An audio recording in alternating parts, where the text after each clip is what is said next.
Hola, amables televidentes, muy buenas tardes. Para la entrevista de hoy hemos invitado a Jesús Darío González. Él es un investigador social, estuvo vinculado hasta hace poco al Observatorio Social de la Arquidiócesis de Cali.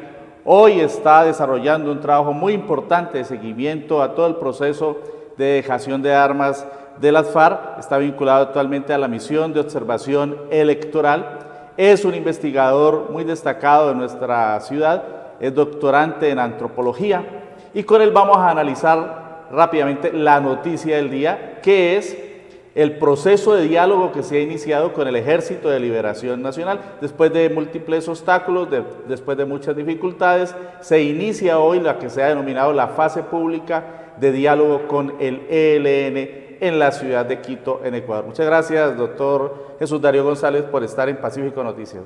Buenas tardes, Luis Alfonso, para ti, para toda la audiencia de Pacífico Noticias. Ciertamente hoy tenemos un día de noticia después de un aplazamiento en dos ocasiones. Recuerdo que en abril del año 2016 y en octubre del año 2016 esperamos este día y no se encontraba arreglo entre las partes. Hoy hemos llegado a una fórmula que todos más o menos tienen, digamos, unas condiciones básicas para que sea posible. O sea, Odín Sánchez está liberado, hay un protocolo básico negociándose sobre asuntos humanitarios, pero también hoy hay de mañana una gran fiesta nacional en Quito, con presencia de cerca de 300 organizaciones sociales del movimiento social colombiano, también esperando que ese proceso avive su participación en el conjunto de dinámicas de construcción de paz y reconciliación. Bien, hay una agenda definida, hay 5 puntos, como ocurrió también con la agenda de La Habana, en la que había 6 puntos. Acá tenemos el primer punto, que es el de la vinculación de la sociedad civil al debate, a la discusión, a la generación de propuestas para esta mesa de diálogo. Y ahí se nos plantean entonces los análisis en relación con las cercanías y las diferencias entre los dos procesos, el que se está desarrollando de manera exitosa a pesar también de las dificultades con las FAREP y el que se inicia ahora con el Ejército de Liberación Nacional. Analicemos esa agenda que incluye también un punto de democracia, un punto de transformaciones, un cuarto punto de víctimas y un punto de cierre del conflicto.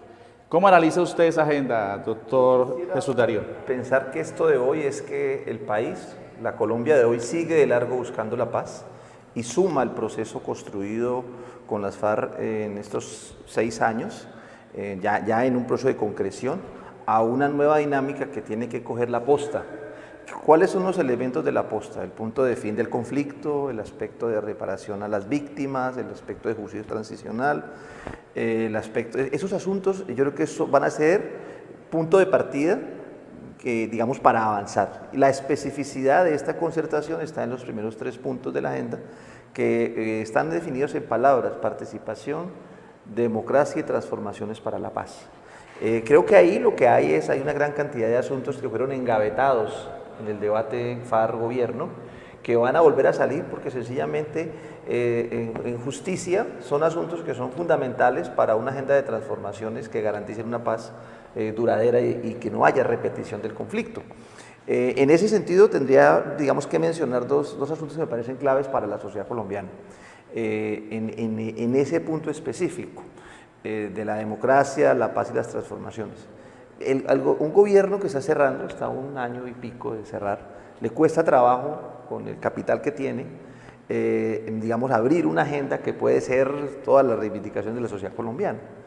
Y por otro lado, digamos, el ELN entiende esto como precisamente todos los incumplimientos y las transformaciones de orden social. Yo creo que en el proceso humanitario que llevó a que se habilite esta dinámica, se fueron encontrando unos puntos intermedios que esperaría que en el corto plazo, los próximos 6 meses, tengamos una fórmula que la definiría de esta manera. Es necesario que se entienda que las transformaciones se hacen en el marco de un desarrollo, digamos, democrático del país, y en ese sentido creo que va a ser necesario, digamos, preguntarnos por las condiciones de participación de todos los sectores, de todos los estamentos. Aquí son importantes los gremios, son importantes la empresa, es importante las élites. Pero precisamente sobre ese punto, ¿cómo garantizar efectivamente esa participación? Digamos que ese es como el gran dilema, porque la formulación es interesante, pero ¿cómo garantizar que una gran cantidad de voces que se van a escuchar allí, sean escuchadas y lo que ellas plantean sea incorporado en soluciones tangibles para la sociedad? En mi análisis, digamos, producto un poco de lo que he escuchado a los comandantes del ELN, labores de mediación humanitaria con el señor Arzobispo de Cali, lo que se ha venido generando, es necesaria una propuesta que encuentre una medianía. Me parece que vamos a tener que abrir audiencias públicas para ciertos temas, vamos a tener que abrir cabildos territoriales para ciertos temas, en el cual hayan figuras que están en la Constitución, pero figuras que admiten la participación social y popular. Necesitamos una participación que no sea solo del campo popular, solo de los sectores que tienen demandas y reivindicaciones, sino también de sectores que tendrían que hipotéticamente ceder o disponerse a unas nuevas garantías. Es saludable, por ejemplo, en el plano de la mesa, el llamado que ha estado haciendo recurrente el presidente Santos al sector del Centro Democrático y el uribismo para que participen en esa mesa. Pues bueno, eso en un plano de país también hay que pensarlo. Esto es una oportunidad que tiene que abrirse también a los gremios económicos, a los partidos políticos. Tiene que ser un escenario que le dé continuidad a la negociación de La Habana. A mí me parece que siendo espacios diferentes necesitamos entroncarlos para encontrar algunos asuntos que siguen estando un poco en el vacío, los temas territoriales, sobre todo los asuntos regionales. Por eso me parece que los mecanismos van a tener que combinarse, unos de cabildos a nivel territorial y otros de audiencias a nivel sectorial.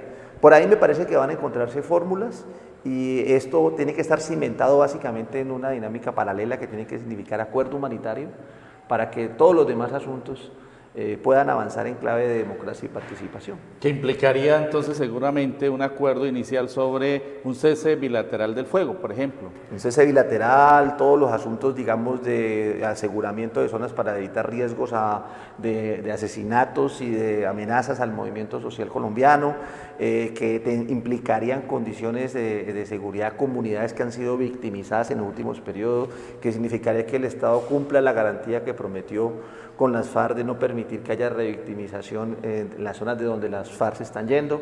Y por ese lado entonces tendríamos unas garantías mutuas que permitan visualizar un prospecto de transformación en reformas que son de orden social y territorial. Bueno, se ha hablado mucho en diferentes medios de comunicación acerca de las presuntas o reales divisiones que hay dentro del Ejército de Liberación Nacional. ¿Cómo analizar eso? ¿Qué tan cierto es ello y cómo incidirían, si existen esas divisiones, en un futuro del proceso de paz con el ELN? Pues ellos mismos lo han ido expresando en algunas ocasiones recientes de dirigentes del Frente Occidental. A mí me da la impresión que el ELN tiene una política que su plan A es la paz, pero también está preparado para la guerra.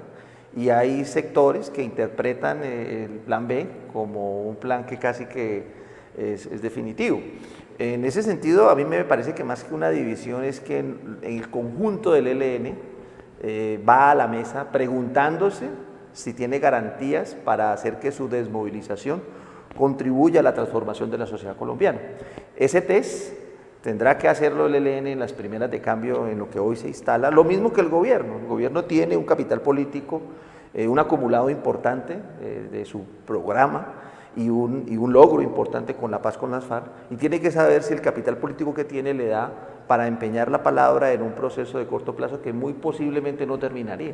Precisamente, ¿qué tanto estaría el ELN en disposición de ceder? Porque está en una mesa de negociaciones y de las partes se espera que ambas cedan. ¿Qué tanto podría ceder el ELN, que ha sido muy enfático en defender una serie de posiciones que ellos consideran que no se pueden, en relación con las cuales no se puede ceder? Me parece que hay un punto clave para ese asunto y es la cercanía de la negociación aquí en Quito.